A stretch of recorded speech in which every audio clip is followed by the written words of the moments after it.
New ideas require many reiterations and restatements before they become part of the generally accepted currency of thought. The idea that I've been trying to get over since I started back in 1938 is still new. It comes as a shock to anyone who hears it, and even after you've heard it for years and years and think you're living by it, I've discovered that one is not really living by it. It has not yet become a part of their thinking, and it is that imagining creates reality. I say this because I identify imagining with God in action. To me, man is all imagination, and God is man, and exists in us and we in him. The eternal body of man is the imagination, and that is God himself. If by God I mean the creator of the universe, the maker and the master of the whole vast universe, and I identify that creator with the human imagination, then man should be more careful as to what he is imagining. So I can give lip service to the statement, imagining creates reality. And yet if I'm observant in the course of a day, if I observe what I'm imagining, I would find unnumbered moments in my life, in one 24 hours or other, the waking 18, where I am imagining things I do not wish to experience. If I really believe that imagining creates reality, I would be more careful, more concerned about what I'm imagining. So I will give it lip service and say imagining creates reality, and go blindly on imagining anything other than what I want to create. But here the God that I speak of is within everyone. That's the God of whom I speak. If you would feel after him, you would find him. Find what? Find the God of the universe. For he gave us not the spirit of the world, but the spirit of himself. That spirit of himself in man is man's own wonderful human imagination. When you say, I am, that's God. The one and only God, and there is no other God. Therefore he is in every man, every woman, every child born of woman. It is the God in that being that allows that being to breathe, to live, to experience what we call life in this world. That is the immortal you. So the eternal body of man is the imagination, and that is God himself, the one we speak of in the New Testament as Jesus. That is God. Well, where is it? Something on the outside? No. He is in you. When you say, I am, that's Jesus. Now, the world is taught differently. Therefore, it comes as a shock when they hear it. They don't want to hear it. They will listen if they could simply improve their life in this world, get more money, do things that they want to do, and still hold on to this little object on the outside. So he spoke, I observe the objects of your worship. Well, man does that with what they call Jesus. They take their human hands, they make a mold of something, they call it Jesus, put it on a piece of wood, or put it on something else, stick it on the wall, and then cross themselves for good luck. There is the object of their worship, something they made themselves. The maker is greater than the thing made. No matter how wonderful it's made, certainly the artist is greater than his work. And so we make all these things and put it on the outside and then bow before it and worship. I tell you, your own wonderful human imagination is God. That's God. Blake said, imagination is spiritual sensation. Spiritual sensation. But how would I feel after him and fight him? Well, first of all, he does all things, good, bad, or indifferent. And he waits on me, just as indifferent and as swift when the will in me is evil as when it is good, because he is a creative power. He kills, he makes alive, he wounds, he heals. all things are done by the one creative power. There isn't another God who is evil and one that is good, one that is altogether loving and one that is altogether hating. No, only one power. And that power is the human imagination. How will I then feel after? What would the feeling be like if it were true? What true? That I am the man that I would like to be. What would the feeling be like? Well, now, if I dare to assume that I am now the man that I want to be, and I persist in that assumption, watching my mind morning, noon, and night, that anything that I find myself dwelling upon that is in conflict with that assumption, I ignore it, I put it aside. I will be faithful to this divine vision, the vision of myself. So anytime I catch myself daring to feel less than the thing that I'm feeling or trying to externalize in my world, I simply stop it and go back to that assumption that I am the man that I want to be. If I persist in it and it becomes a fact, then I've found it. I don't observe imagining as I do objects in space. I am the reality that is called imagining. So you don't see God because God is spirit, but you see the results of his activity in you. He is active in you as you imagine. You're completely free to imagine good, bad, or indifferent. So you simply select what you want to imagine. Would you like to be, and you name it? Well, you say, but I don't have the background for it. I do not have any of the qualifications for it. It doesn't really matter.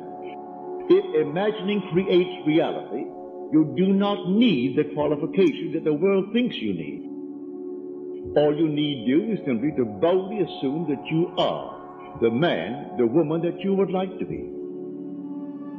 Now, no one can tell me that you could not tonight start to become, if you want to be prosperous. That's a relative term. What you mean by prosperous would not be what another means by it, but what you, and just take yourself, what would it feel like if it were true?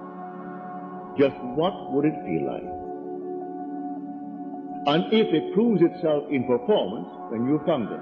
Well, I have seen it numberless times in my 34 years of teaching. I started back in February of 1938, and here I am, it is February of 1972, and I'm yet to see it fail, if we, the operant power, applies it. It doesn't apply itself. We are the operant power. For in man is God, and God is man's own wonderful human imagination. I don't have to go to some church and do it, go to some synagogue and do it, or some so-called holy place. Wherever I stand should be holy, because the Father is within me. And where can you go to a more holy place than where God is? If I know God is my own wonderful human imagination, then where can I go that could be more holy than wherever I am, no matter where it is? So the request is made, I heard it, and then having heard it, I give thanks to the being within me who has the means, the wisdom, and the power to externalize it, knowing that the entire outside world, that all objective reality is solely produced through imagining. What is now proven in the world was once only imagined. So feel it. If I can feel this state, I'm finding God. For God is spirit. And may I tell you, and by spirit I do not mean some intangible thing. It actually is the human form divine. When I speak of the human imagination, it is a form, it's a reality. It is the divine form. So the eternal body of man is the human imagination, and that is God himself. And there is no other God. He said, I kill and I make alive. I wound and I heal. I do all things, and none can deliver out of my hand. This is Scripture. But man, when he hears the word God, he thinks of something out in space. Where? He doesn't quite know, but something in space. If the word God in any way conjures within you something that is other than your own wonderful human imagination, you've got the wrong God. If the word Jesus causes you to think of a man who lived 2,000 years ago and died 2,000 years ago and rose 2,000 years ago, you've got the wrong one. You're told Jesus is within you. If he is within me, I should find out exactly where he is in me. And then who is he? Well, I have found him. He is my own wonderful human imagination. That's it. And all that is said of him, every child born of woman is going to experience to discover he is Jesus. And there is no other Jesus. Well, test him. Test him and see. If he is in me and he does all things, I'm going to test him. Well, I've tested him over and over and over and found him faithful. I dared at moments in my life to assume that I had what reason told me I did not, and my senses denied it, but I dared to assume that I had it. And it happened. It came out of the nowhere. It happened. So I taught that principle to others.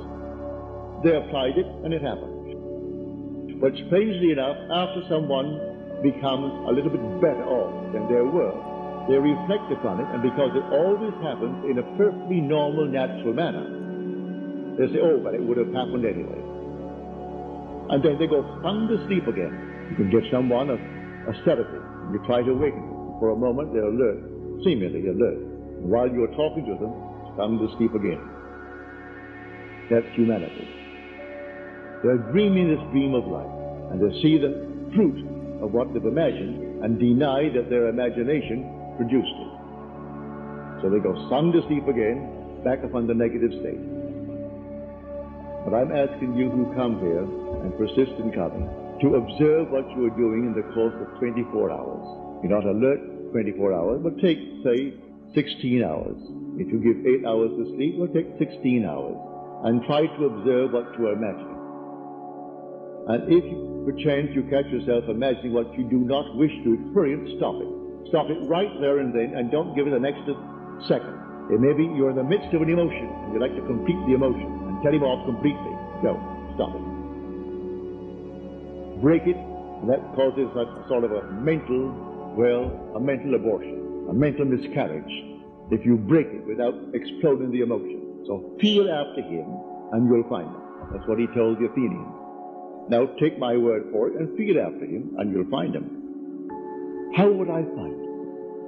Well, tonight, if I wanted to be in New York, and I put my body down in the bed tonight, when I go to bed, I must assume that I am already in New York. Well, how would I know that I'm there? If I'm all imagination, I must be wherever I am in imagination. But if I am in imagination in New York, now think of the world. Think of California, Southern California, where you place the body. Well, do you see it on the bed as you're thinking? Well, then you're not in New York. Do you see it 3,000 miles away to the west of you? Well, then you are in New York. For were you in New York, you would see the body in your mind's eye 3,000 miles away in Los Angeles. And you'll be thinking from New York rather than thinking of New York. So the whole thing is simply finding out this fantastic power, creative power in man, and how it operates. For there is no problem in the world comparable to this problem of solving the mystery of imagining. For supreme power and supreme wisdom and supreme delight is in store for the one who conquers this mystery. So whether you be in jail, all right, so you're in jail, and you dare to assume that you're free. You aren't going to break through the doors and be picked up and be sent to a longer term. You simply assume that you're free. Who today, on death row, many of them prayed that their sons would not be put in the chamber, and they believed their prayers. And so the Supreme Court brings in a verdict, no more killing of men because they kill someone. Whether you approve or disapprove, that's not the point. All things are possible in God's world. All things. So I'm not going to pass any opinion whether this thing is right or wrong. I'm not going to be involved emotionally as to whether they did the right thing or the wrong thing. I only know from personal experience, if I had a son there, I want him free. If he were there, he's not there, but if he was there, I want him free. regardless of what he did. As one who loves his son, I want him free. But I am not going to pass any opinion or any judgment concerning the Supreme Court's decision. The thing is, all things are possible. You tell me what you want, and if it comes within the framework of what I call the golden rule, which is simply doing unto others as you would have another do unto you. If it fits that frame, well then, you are on the right course. Well then, you can't do it physically, no. You don't have the power or the wisdom to do it. But there is something in you which is your essential being. It can do it. It knows exactly how to do it. Can you trust it? Can you trust this being within you to have heard what you heard? I heard it on this level, the request made. And if I heard it on this level, certainly, the depth of my own being heard it. And on that depth, he has ways and means I do not have on this level. Therefore, I'm not concerned as to how it's going to work. I only know it will work by simply assuming that I am already the one I want to be. And if I dare to assume it and remain faithful to it, then it becomes a fact. So I'm telling you that your own wonderful human imagination is God. It's the God of Scripture, the only God. This is the creative power in man, and that creative power in man is man's own wonderful human imagination. When you hear for the first time that your imagination is God, it's an awful shock. I know from experience. You're wearing clothes, you're sitting on chairs, you're in a house. Everything here was first only imagined. The clothes you're wearing, the chairs on which you're seated, the building that now houses you, everything here was first only imagined. And then it becomes an objective fact. So objective reality is solely produced through imagining. Now you want to objectify something entirely different from what you have sought for. Well, now change the imaginal act. To attempt to change circumstances before I change the imaginal activity is to struggle against the very nature of things. I can't do it because my imaginal activity is producing the objective realities. And I can't change that objective fact until I change what is causing it. And the cause is an unseen imaginal activity. As we are told, he brings things that are not seen and calls them as though they were seen, and they become seen. Things that are now seen were made out of things that do not appear. When you go to bed at night, let your last thought be something noble, something wonderful, that you are now, or those you love are now, what you would like to be. And drop off into the deep in that state, and make it a habit. As we are told, you plant a seed, and then the seed becomes an act, and the act becomes a habit, and the habit becomes a character. So if I seem to repeat myself, it's because I have to. Because if anyone here tonight could honestly tell me that in the course of 24 hours, they have observed what they were imagining and had not a thing to find fault with, well, I would like to hear that, and I will not call you a liar because I'm not here to judge. But it would be a marvelous thing if you could tell me that. So imagine, plus this kind of faith in God. And God is your own wonderful human imagination. So faith in God is the way to success.